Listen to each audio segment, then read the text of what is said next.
मनसे नेते संदीप देशपांडेंना अज्ञात व्यक्तीकडून धमकीचा फोन आलाय। मराठी विरुद्ध अमराठीवादाच्या पार्श्वभूमीवर धमकी आल्याची शक्यता आहे। या संदर्भात संदीप देशपांडेंनी दादर पोलीस स्टेशनमध्ये तक्रार दाखल केली आहे।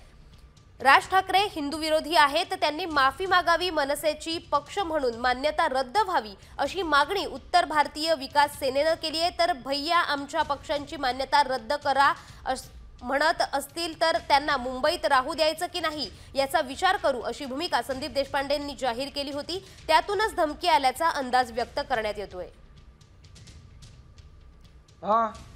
शिवी कशाला देताय? अरे तू शिवी दिलीस ना पहिले मला? तू दिली की दिलीस? ऍड्रेस दे। तुला ना महाराज कधी ते जाऊ दे, तुझी अवकात नाही तेवढी। तुझी अवकात आहे का भैया? हा भैया कोणाला म्हणतो ना?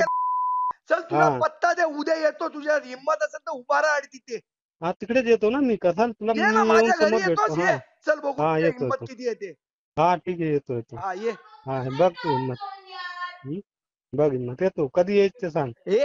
जा रे भैया। भैया सीट आणून निवडून आणून दाखव। महाराष्ट्रातील सर्व बातम्यांचे विश्वासार्ह व्यासपीठ,